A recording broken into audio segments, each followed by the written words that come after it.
Hello and welcome again to the Writer Review. This is Eric Carrad Writer, and this week we're going to be taking a look at the 1976 science fiction drama movie titled The Man Who Fell to Earth.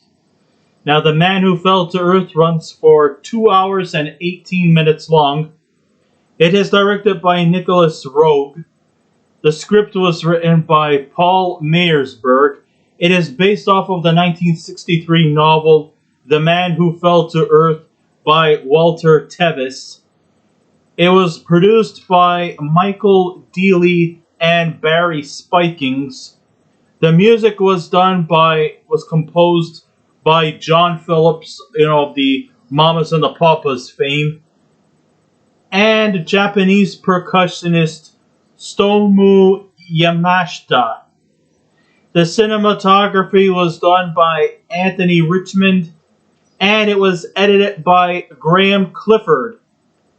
And it stars David Bowie in his acting debut. Yes, David Bowie was trying to get his feet in the water, making a movie. After many years of being a successful musician, they call him the man of 1,000 reinventions. Well, here, David Bowie is making not exactly a reinvention, but more or less a transition to star in a movie. Now, there's nothing wrong with musicians turning into movie actors. Many of them did. Many of them actually even went on to win Oscars, like Cher and Jennifer Hudson, or even be nominated, like Diana Ross and Cecily Tyson. But yes, David Bowie, this is his acting role. The only acting role I could have ever thought of seeing him in was the 1986 movie called Labyrinth, where he played the leading villain character of Jareth the Goblin King. But we're not talking about Labyrinth. We're talking about The Man Who Fell to Earth. This is David Bowie's acting debut. Did he do well? We'll soon find out. Also joining the cast is Rip Torn, Candy Clark, Buck Henry, Bernie Casey, Jackson D. Kane, Riccardo, Tony Mascia, Adrienne Russa, Albert Nelson, Claudia Jennings, and a cameo appearance voiceover from the guy who rode the Apollo 13, the leader, Captain Jim Lovell. So, The Man Who Fell to Earth, it's truly an enigma to the inner reaches of your mind. Yes, this movie is definitely saturated with the surreal and the unorthodox. Though it is quite a very provocative movie, which I will get to, it also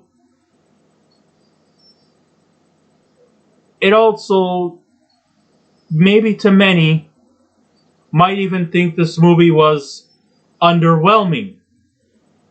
And one can probably understand and attest to it being underwhelming.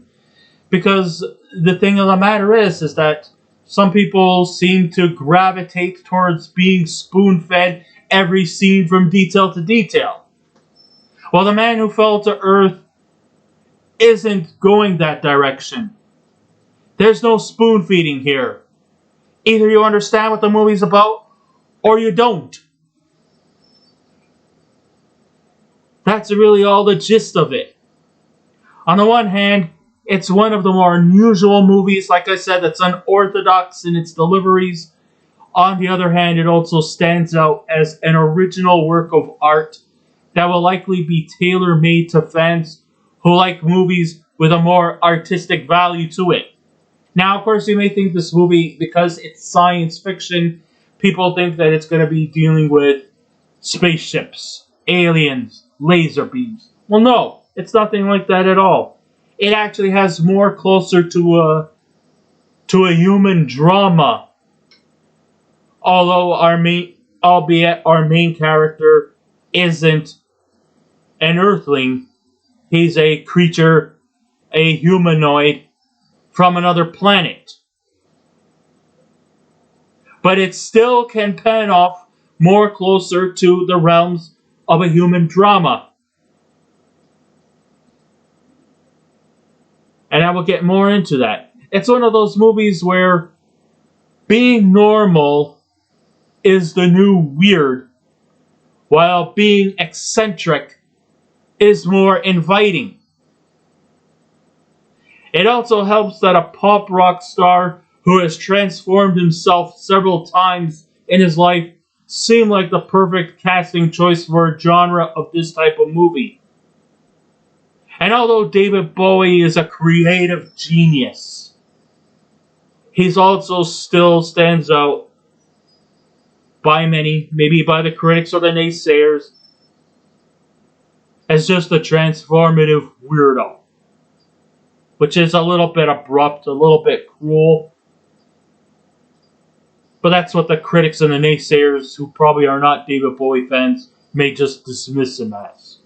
Me, I like to personally think of him as, yeah, he's a weird guy. But the thing is that he embraces his weirdness. He embraces on being repackaged and transformed. Hell, didn't he also once went by the moniker of Ziggy Stardust, who happens to be an alien? Some people may even just think David Bowie might be a human from another planet because of his somewhat eccentric, unorthodox way of expressing himself.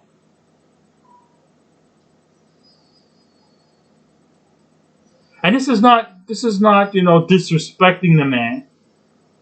I mean, no. The guy is an icon in the music business. He's a legend. More so in music than definitely in acting. Let's just face it.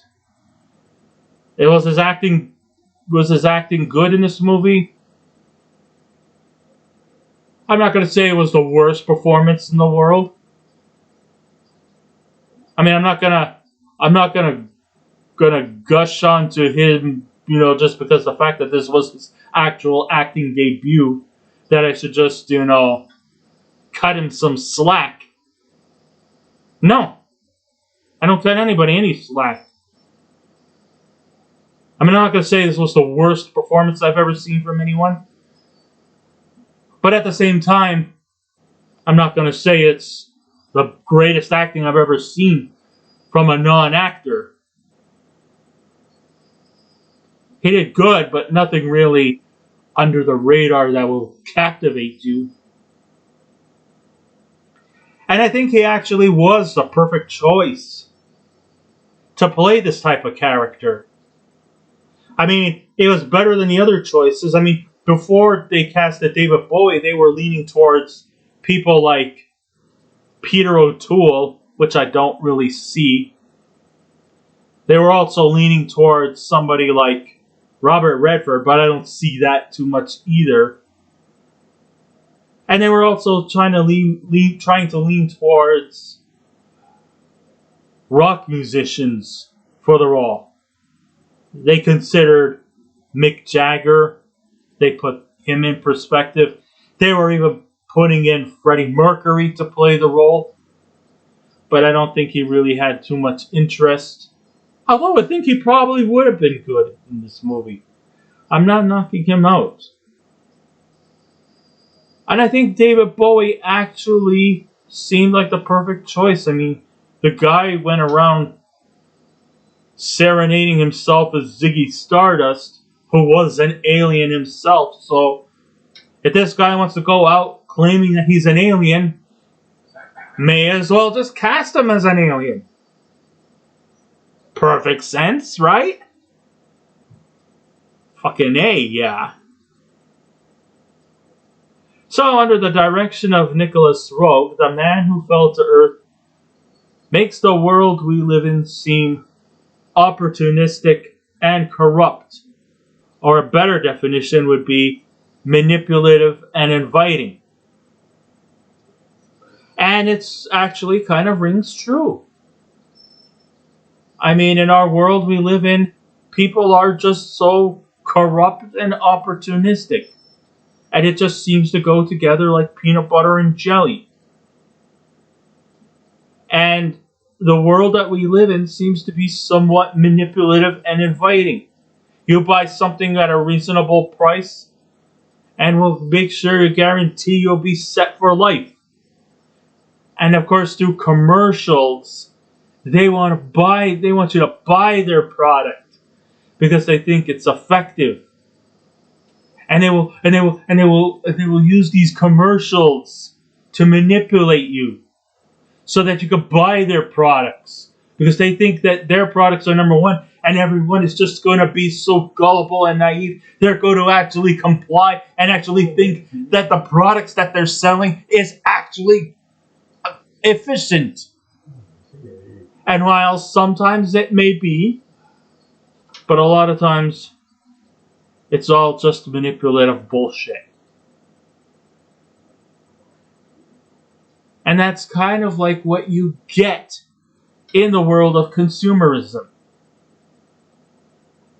And commercialism also has that manipulative ways to pursue you to buy their products. I know what you're thinking. Why am I giving a political economic lesson to a science fiction story? Well, unfortunately, this is what happens here. In The Man Who Fell to Earth, it tells the story of a humanoid alien from a nearby planet whose water supply is getting scarce. So he was sent to Earth to collect some water because, let's face it, Earth is practically 80% water.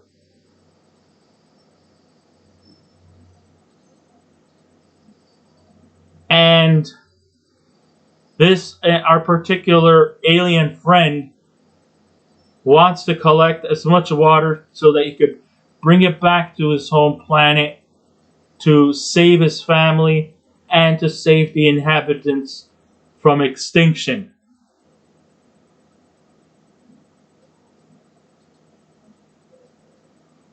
But then he decides to start a company, a big wig corporate company called World Enterprises, where they are buying his patented stuff, and he is living off the riches and the money from the company that he built particularly.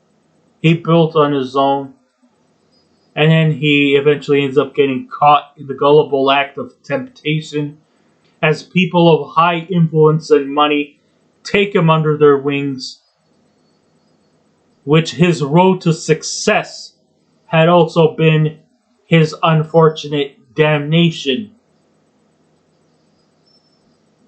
Who says that money buys happiness? If you say yes, then you're all out of your fucking minds. Money doesn't always buy happiness. In the case of our alien hidden friend, the only reason why he wants to make money is so that he could build a better spaceship, take as much water from the earth, bring it back to his home family, so that his family doesn't die off back home, wherever home is. But then he just ends up getting suckered into the corporate world, as well as other tempting things that we here on Earth tend to provide. Oh yes. You see, this is one of the things about the human race that makes us feel gullible. Is that we're all suckered in to temptation, and that we comply to what our fearless leaders say. We never get to, very few people ever get to choose what they feel is right. They only comply to whatever bullshit is seen on television or in the news or in the radio or whatever social media platform that you so somehow desire. And I'm not just speaking on behalf of everyone else except for me. No, I also am also one of these gullible, naive victims of temptation. Oh boy, do I fall into a lot of temptation. And believe me, a lot of temptation that I have had done with me in the past has not always gone very well either.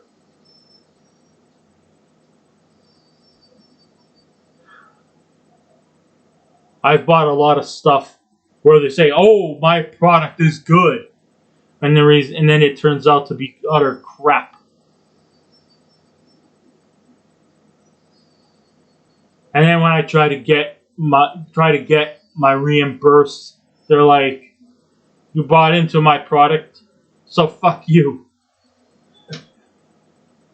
They don't really say those words, but they might as well. To be put in a nutshell. You bought something from me, no refunds. Enjoy your product and go fuck yourself. They may as well say these kind of things. Maybe not necessarily in those kind of words, but that's kind of like what they will say. They could say if they had their way. When this movie was released back in 1976, no, I did not see it when it first came out in theaters. Hell, I hardly saw anything. 90% of my time in 76 was with my eyes closed. Maybe I'd only opened when things kind of shocked me. But 90% of the time of my infancy, my eyes were closed. Because let's face it, babies sleep 17 hours a day. It's only by the time you reach your toddlership is when you're a little more open. So when the movie was released, it came out during a pivotal time when science fiction movies were surging at the box office. Though this movie came out before 2001: A Space Odyssey and predates Star Wars, this movie couldn't have gotten a better choice when it came to casting David Bowie as the alien who went by the name of Thomas Jerome Newton. A lot of people sometimes often ask the question is, how did he learn to speak British English? And where did he get a British passport? Which makes me wonder that maybe the guy either picked up on the language, because apparently aliens are supposed to be smarter than humans. Even though it seems like on his home planet, they didn't seem to have any kind of dialogue-themed communication. So how did he learn it? I guess he can read lips and was just able to make out words. If that's the case, then this guy must be really smart.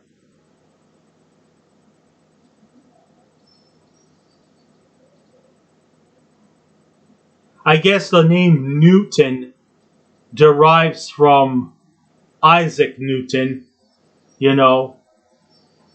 since before astronomy there was physics, and of course before astronomy we had to learn about gravity. So I guess that's where the Newton comes from. Thomas Jerome, I'm not really sure where those two names derive from, but I know Newton definitely is an homage to Sir Isaac Newton, Mr. Gravity himself, with the old apple on the noggin.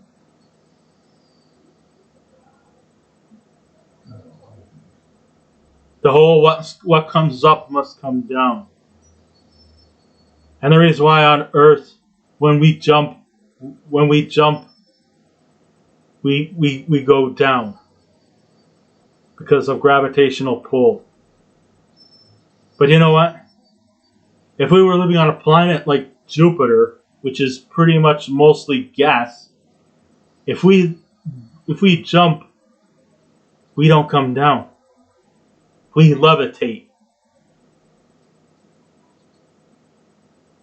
Hey, can you go in the kitchen for me? Sure, I'll be floating over.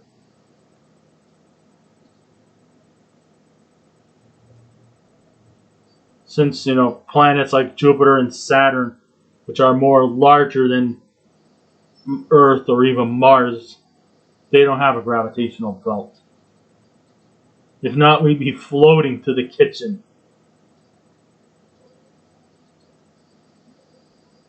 This might be a lot of fun if you think about it. But here on Earth, we're strictly terra firma. Unless you're a bird.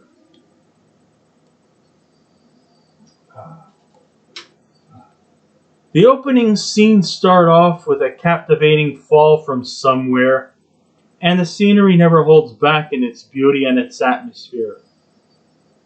Newton has traveled from a faraway planet where the inhabitants are rapidly dying from a major water shortage.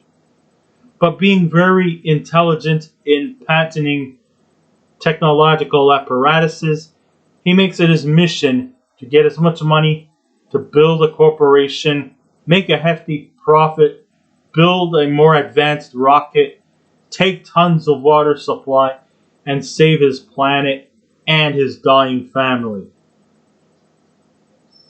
He gets some financial assistance from a wealthy lawyer named Oliver Farnsworth, played by Buck Henry, and a scientific research from a physics professor by the name of Nathan Bryce, played by Rip Torn, who, when he isn't giving lectures in classrooms, he does invite students to his place for some weekend tutoring, where he actually pulls out his tutor and starts giving marks, particularly those of the teenage female persuasion. If you didn't notice the sexual innuendos that I just said, you must be stupid.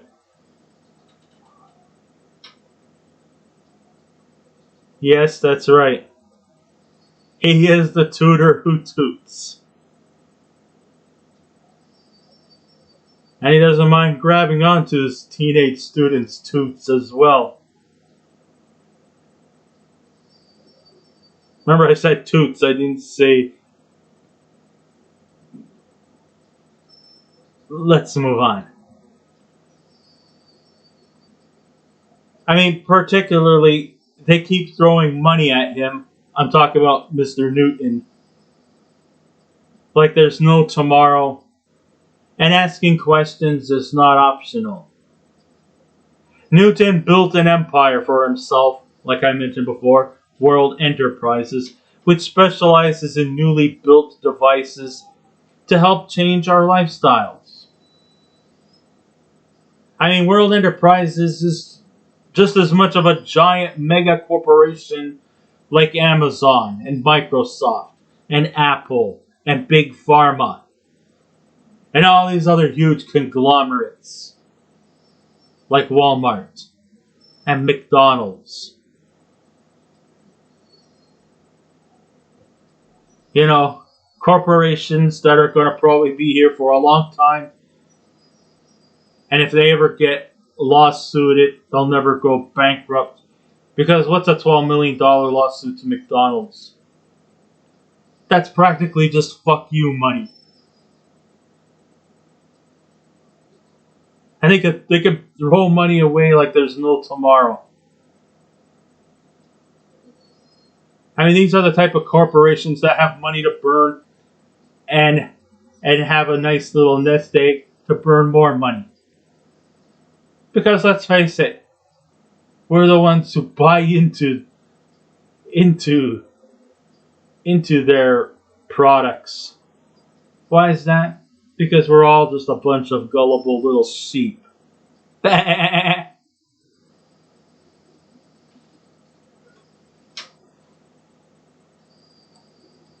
So although Newton is a very intelligent individual, he is also quite fragile in body and spirit. Now, I know what you're thinking. Many people think that, because Newton is an alien hybrid, so is Superman. You're right, and you're right.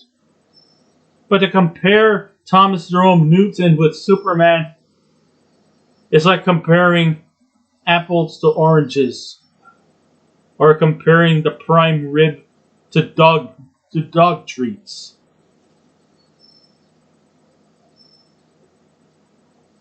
There is really no comparison. Superman was able to adapt on Earth by sometimes serenading under an incognito disguise as Clark Kent, and is able to adapt to the life on Earth. Newton, not so much.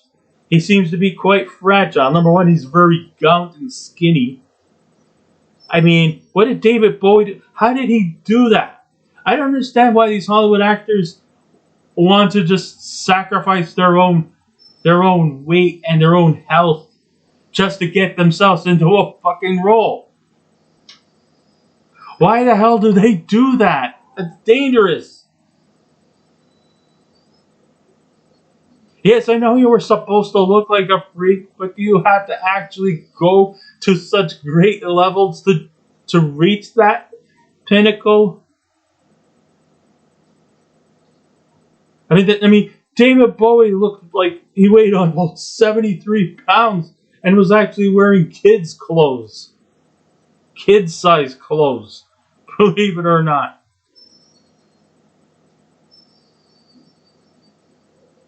I mean, 73 pounds is something maybe the weight of a 10-year-old. Okay, I'm not saying that he should be some fat tubby like me who weighs 260 pounds. Guilty. But at the same time, you don't fuck up your body like that by being bulimic. And I'm not saying that to be rude or obnoxious or disrespectful to people who have that. No, not the case at all. But to actually sacrifice your own body just to play a certain role is totally unjustified. So I say no, don't do that. Be happy with the skin you own and the weight that comes with it. He normally drinks water very frequently.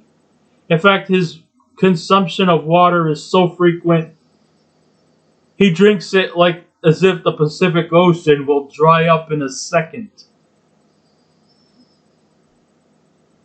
And even though he could come across as very intelligent as an individual, he also seems to be somewhat easily lured in by money-hungry elitists and gets invested in their games where the greedy become more rich and more powerful. But I guess that's kind of the ways of life. That's what capitalism is about. The rich only become richer, and the poor people can simply go fuck themselves. So, after a total accident that could have killed him, Newton was saved by a kindly hotel employee named Mary Lou, played by Candy Clark, whose casual acquaintance would evolve into a blossoming romance. See, like I said, he's also quite fragile. He doesn't like driving in cars that go beyond the 50 miles per hour meter. So you're gonna have to. So if you want to drive him, it has to be at least 30 or 40 miles per hour. Even if there are tailgaters who will honk your horn and say you drive like a senior citizen. Oh, but don't worry. As long as you have a middle finger attached to your hand, you can always expose them out to them. You know, you want to go, go. And I hope you choke.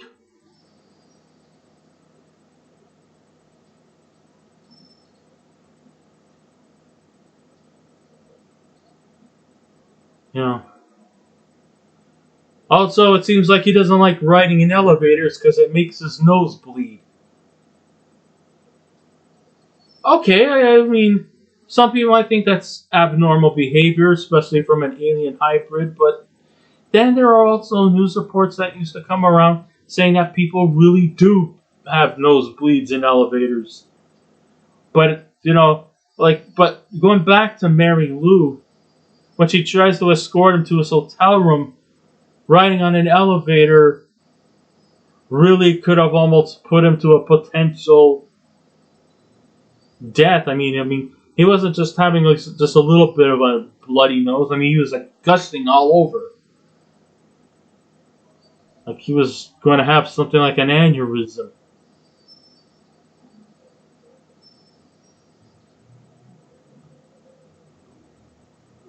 No, it's concerning, yeah.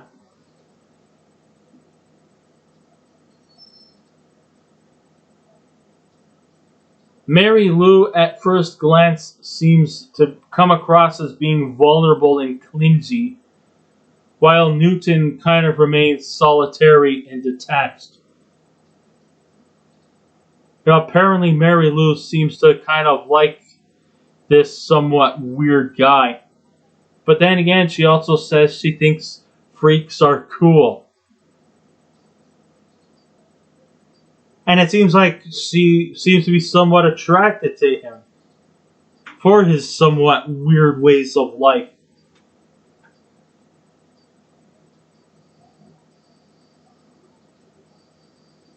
But even then, I don't think she was able to take this pivotal scene where Newton actually starts to really show his true form.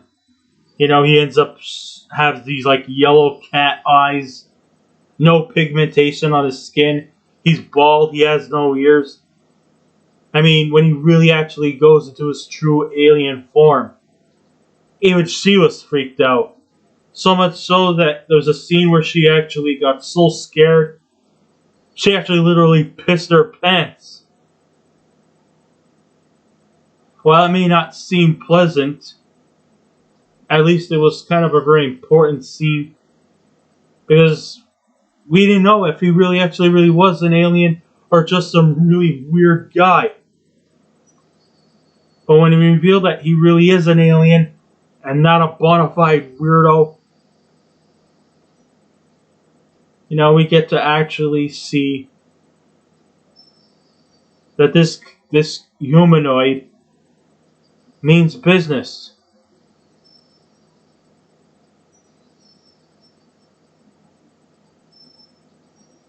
It's unknown the timeline of the years of events of Newton's time on Earth was spent, but the evolving relationship between him and Mary Lou eventually would change his drinking patterns as he went from water to alcohol. Oh yeah, he gets really, really attached to a lot of things, like drinking alcohol. He also becomes somewhat obsessed with another thing too, television. So much so that he can end up watching 20 different stations all at the same time. I mean, he would have just like a whole wall full of televisions, and he would watch like 20 or 30 different stations all at once. And I don't mean just a bunch of stations putting on the same shit, but different stations with different programs. Yeah, he seems to be somewhat very easily lured into things. Which kind of like distracts him from what his real original purpose was. I mean, you often say to yourself, to him, what happened to saving your family? What happened to building a big rocket that would contain gallons of water so that you could bring back to your planet to save your family? What happened to that? Now all of a sudden you're just lured into one thing after another. If it isn't alcohol, it's money. If it isn't money, it's greed, it's power. And if it isn't power, it's alcohol. You're the last of your kind. What are you doing to save those who need you the most? And you get very, very frustrated about that. He also falls victim to self-gratification as he adapts to his new wealthy lifestyle, making his more selfless original mission nothing more than a mere afterthought, which is very saddening and quite frustrating. And though he claims to live a private life, he is immersed as a cult figure. When the time comes for him to return home, he has become a different character than when we're first introduced to him. And people start to hurt when he goes off. Sadly, he never makes his journey home because the people he knows have caught on to his dark secret, which really isn't dark, but it is somewhat revealing. This is truly a sad story that's also saturated with weirdness and features a rather humble alien who got lured into the world of capitalism and corruption. This is another movie where capitalism remains the big winner and corruption is its sidekick. All he wanted to do was save his planet, get back to his loved ones, and instead fell into the graces of people who really don't love him and only want to use them for selfish purposes. Even his relationship with Mary Lou disintegrates over time, as he knows he will never truly love the way that humans would. Though the timeline of the movie is non-linear, the events do hold some beliefs of interest. We're never sure of the length of time Newton has spent on Earth, but we could see the characters, the other characters like Farnsworth and Bryce, Dr. Bryce and Mary Lou. Over time you see them aging, getting older, losing their youthful appeals. But Newton still remains very young. It's like he hasn't aged. And even though he may have either evolved or devolved into the person he once was, maybe in his mind he may have devolved, and maybe he still seems to have a very physical, young, albeit gaunt body. When it comes to performances, David Bowie definitely hits the right note to his character and his mannerisms, like you would expect from an alien from the outer world, curious as to how humans operate and adapt to them over time. This is pretty much a drama movie instead of being a sci-fi action. Because there's not really much in terms of there's not any real violent scenes or anything. There's a lot of nudity. And it's not just female nudity. Even though you do see a lot of boobs. But even David Bowie is not too much afraid to take off a few things. And there are quite a few sex scenes as well. So definitely not for kids.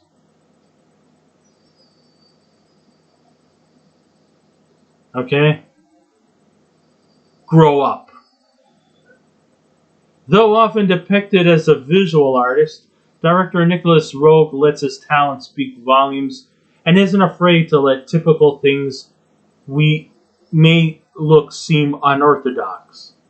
The backgrounds of this movie are mesmerizing, in both its eeriness and its inner beauty. The images show what one can do through the powers of creativity over CGI. I mean, today this movie could have probably been saturated with so much CGI bullshit. It just takes away a lot of the creativity that comes with making a movie. CGI was never really ever thought of back in '76. The science fiction in the movie is seen from a dramatic perspective as opposed to mindless action or surrealist overkill. It's provocative and captures what you expect from a visitor and its continual thirst in the curiosities of the human brain and how it functions, and even going far to go deeper than we expect from even ourselves. And sure, this film can be both sentimental and bizarre. It's also intelligent and leaves many thinking points about our world seen through the eyes of our visitor from another planet, and how we as humans have this ability to manipulate others to enter their world and their perspectives and try to get us invested in their games where greed and power is the only key to survival. So in the end, it is actually a science fiction movie with a more intelligent backdrop. So would I recommend this movie? I certainly would. It's not the mindless CGI shooting with the lasers and all that. No. I never said it was an action film. It's got more dramatic intentions in this movie than it is as a sci-fi. You only get one alien, but he's the main alien. He's the main character. So when all is said and done, if I was to give this movie a scale out of 10, I would give The Man Who Fell to Earth an 8 out of 10. So I guess this ends my writer review. Thank you all for listening in. If you wish to subscribe to my channel, please feel free to do so. If you wish to leave a comment, go right ahead. But just remember the 3 simple rules. Be kind, be courteous, and please refrain from any rude comments. And I will be back again with another movie review. So until next time, this is Eric Writer saying, keep watching those movies, and I'll see you around. Goodbye.